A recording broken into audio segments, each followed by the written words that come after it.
Shalom saudaraku kekasih di dalam Tuhan.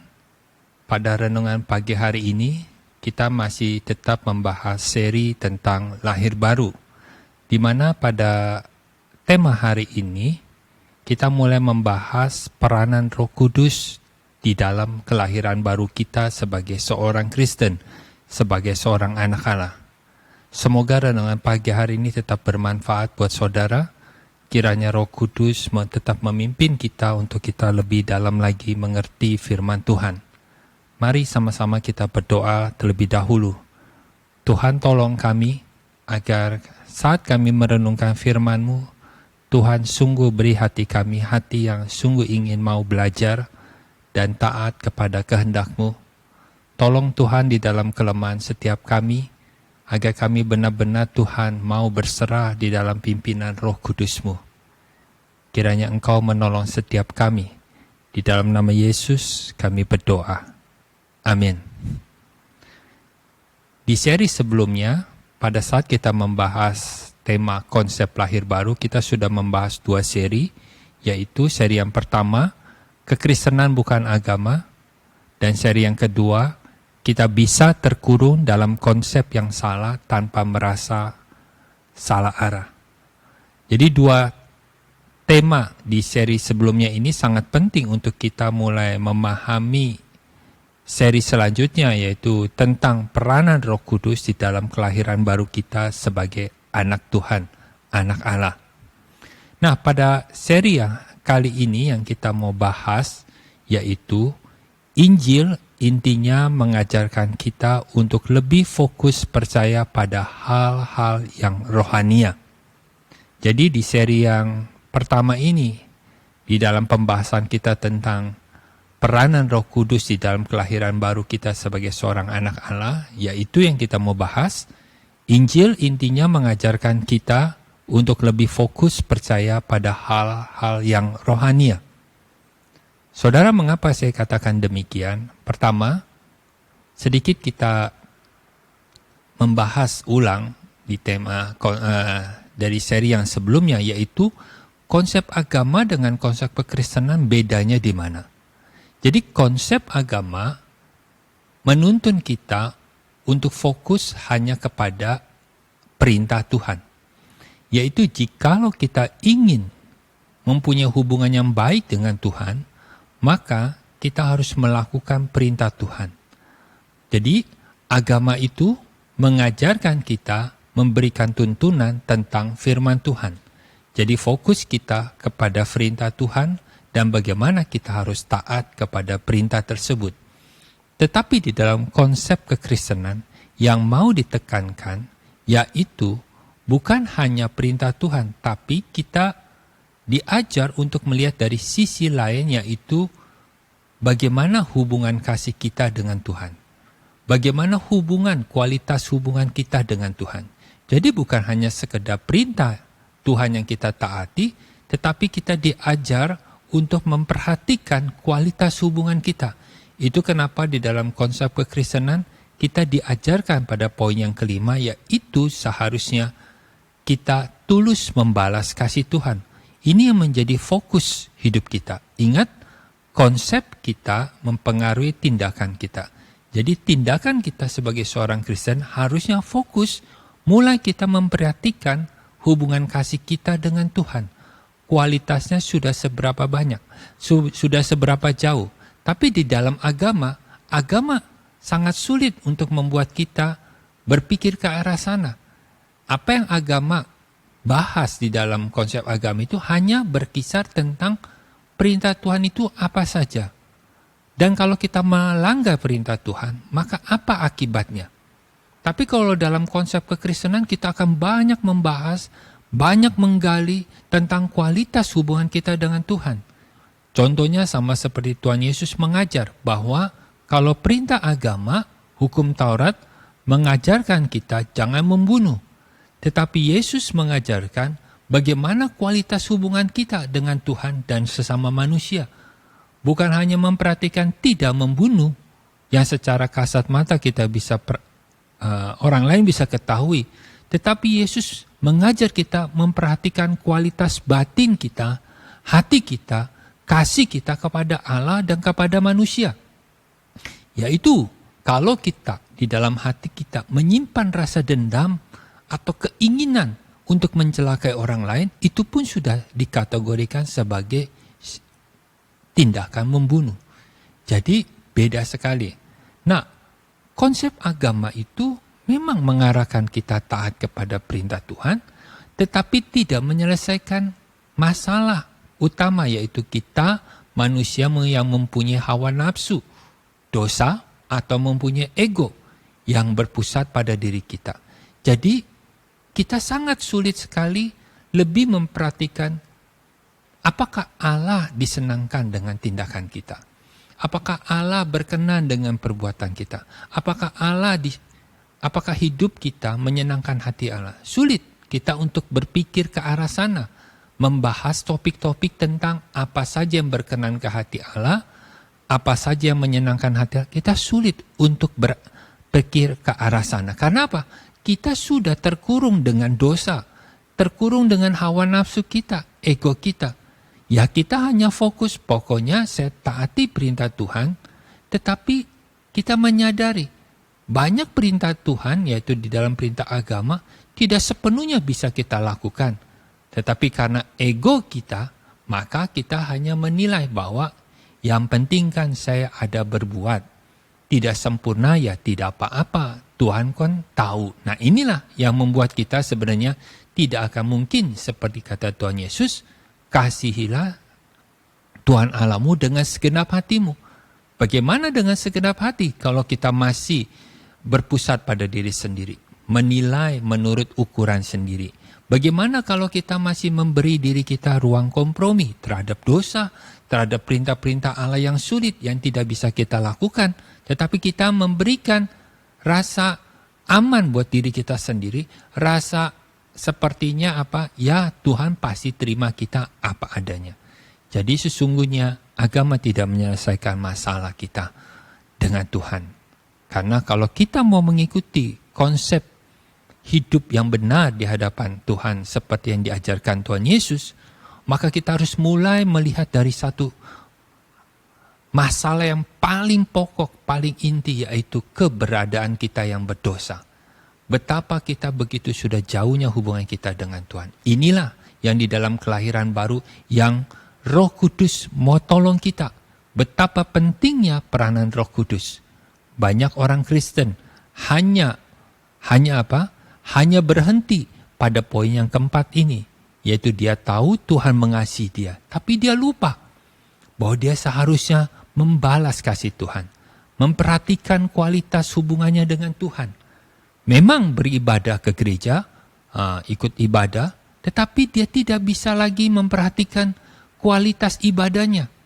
Memang betul dia melayani, tetapi dia tidak lagi memperhatikan bagaimana sikap dia dalam mempersiapkan pelayanan.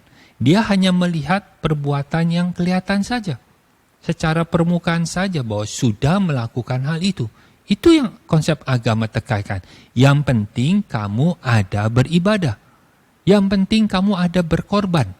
Tetapi korbannya, kualitas korban yang kita mau korbankan di hadapan Tuhan, itu baik, buruk, atau sangat baik, kita tidak bisa ke arah sana berpikir. Karena apa? Konsep agama ditambah dengan ego kita, membuat kita terkurung di dalam keberadaan kita sebagai seorang manusia.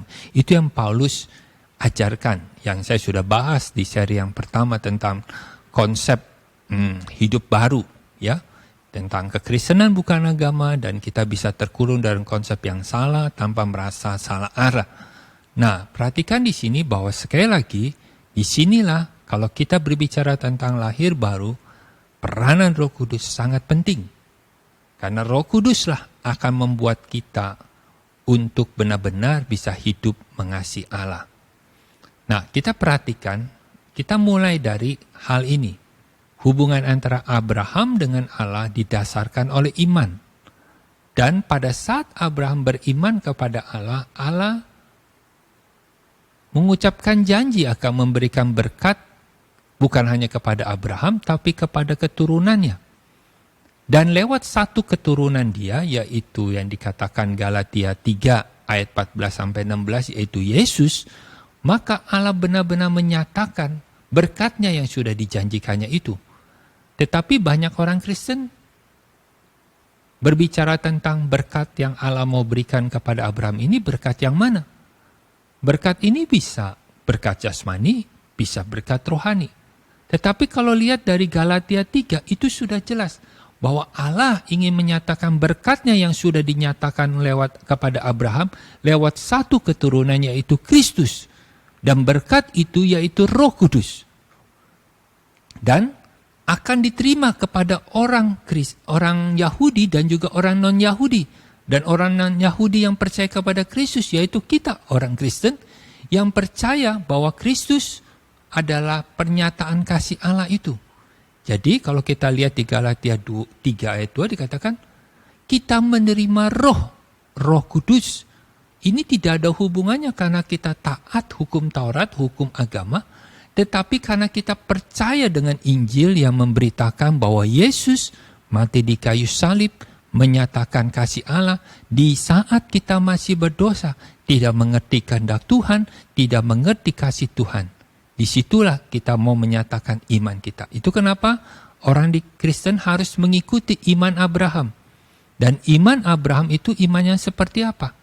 Nah, iman Abraham atau iman orang-orang tokoh-tokoh di Alkitab ini yang dinyatakan di dalam Ibrani 9 ayat 10, Ibrani pasal 11, 9, 10, mereka semua menantikan apa saudara? Kota yang dibangun direncanakan oleh Allah. Bukan kota yang di dunia ini, di bumi ini, tetapi tentang kota surgawi. Mereka-mereka ini semuanya mati, tetapi tidak mengalami janji Allah itu. Secara satu sisi, di dunia ini sepertinya tidak mengalami pertolongan Tuhan. Bahkan pada zaman Yesus, para murid-murid yang mengaku Yesus adalah Tuhan harus kehilangan nyawa, harus melihat dengan mata kepala sendiri. Anak-anaknya, istrinya, saudaranya dimakan oleh singa secara hidup-hidup. Dan mereka harus tetap mempertahankan pengakuan mereka.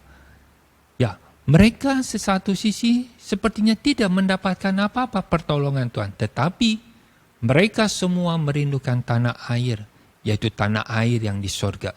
Dan mereka melihat bahwa diri mereka hanyalah orang asing dan pendatang di bumi ini.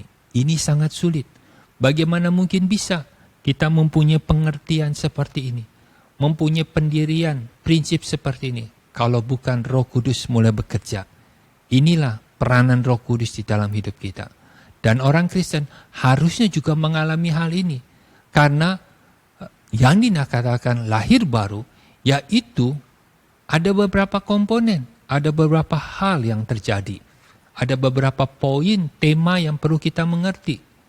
Bukan hanya tema keselamatan, tapi kita harus mengerti tema tentang iman, tema tentang pengampunan dosa, dan lahir baru itu sendiri. Kita harus pahami itu semua. Karena setelah lahir baru dan kita menerima pembaharuan Roh Kudus, maka hidup kita harusnya mengejar hal yang rohani. Kita perhatikan hal ini, Injil intinya mau kita percaya hal apa?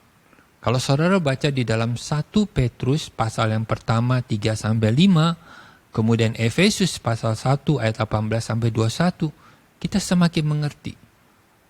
Kalau ada Yesus dan iblis, kalau iblis bisa menawarkan bahwa kita bisa hidup berkelimpahan secara badani, dan Yesus juga mengatakan demikian, kalau menawarkannya juga bisa hidup berkecukupan secara badani. Nah kalau demikian, Yesus dengan iblis menawarkan hal yang sama, menjanjikan hal yang sama, supaya kita bisa bercukupan dalam hal badani. Nah, apa bedanya Tuhan Yesus dengan iblis? Di mana bedanya? Siapa yang lebih berkuasa? Tidak ada yang lebih berkuasa. Karena dua daripada mereka ini hanya bisa memberikan satu hal yang sama, hidup berkecukupan secara badani. Tetapi kalau kita melihat, Yesus datang untuk kita memberikan hidup berkelimpahan. Kelimpahan secara apa? Yaitu secara rohani. Ini yang iblis tidak bisa berikan. Nah, yang rohani inilah yang membantu kita mempunyai hidup yang benar-benar berkenan, menyenangkan hati kita. Hidup berkelimpahan yang rohani ini ya itulah yang dijanjikan Allah kepada Abraham, yang kemudian dinyatakan lewat Kristus, yaitu Roh Kudus yang ingin diberikan kepada setiap kita, orang Kristen yang percaya kepada Kristus. Dan setelah kita menerima Roh Kudus, maka hidup kita secara perlahan tapi pasti akan mengalami perubahan dan perubahan, pembaharuan dan pembaharuan. Dan dikatakan mereka yang hidup dari daging, mereka akan hidup memikirkan hal-hal daging. Tapi yang menurut roh akan memikirkan hal-hal yang dari roh. Jadi orang yang lahir baru pasti akan mengejar hal-hal rohani. Mengejar hal-hal yang berhubungan dengan kualitas hubungan dia dengan Tuhan. Kasih dia dengan Tuhan. Dia mulai memikirkan, kualitas pelayanan saya, kualitas ibadah saya, kualitas kerja saya di kantor, apakah semuanya bisa menyenangkan hati Tuhan? Apakah sudah atau belum? Paulus mengatakan, baik makan, minum, semuanya untuk kemuliaan Tuhan. Inilah yang membuat kita orang Kristen berbeda dengan agama yang lain. Di dalam kekristenan, ada Roh Kudus turut bekerja, membuat kita terus mengarahkan pikiran kita untuk merenungkan dalam-dalam, untuk terus memperkarakan hal-hal yang berkenan kepada Tuhan. Kita bukan menjadi orang Kristen yang di mulut bisa mengatakan puji Tuhan, tetapi kita menjadi orang Kristen yang di hati, yang benar-benar memikirkan apakah pujian kita, ucapan syukur kita sudah benar-benar berkenan di hati Tuhan. Ini semua, kesadaran-kesadaran ini, pengertian ini, semuanya asalnya daripada Roh Kudus saat dia benar-benar tinggal di hati kita. Nah, inilah yang kita bahas pada hari ini, yaitu Injil. Intinya mau kita percaya hal apa? Kalau kita menjadi orang Kristen, tapi kembali lagi kita hanya mengejar berkat-berkat yang badani, maka apa bedanya Yesus dengan iblis? Tapi Yesus memberikan kita hidup berkelimpahan, yaitu di dalam hal kerohanian, yang membuat kita bisa masuk nantinya ke dalam kerajaan Allah Bapa kita yang di sorga. Itulah yang iblis tidak bisa berikan. Karena iblis tidak mungkin bisa tinggal bersama-sama dengan Bapa di sorga. Tuhan kiranya memberkati saudaraku sekalian. Amin.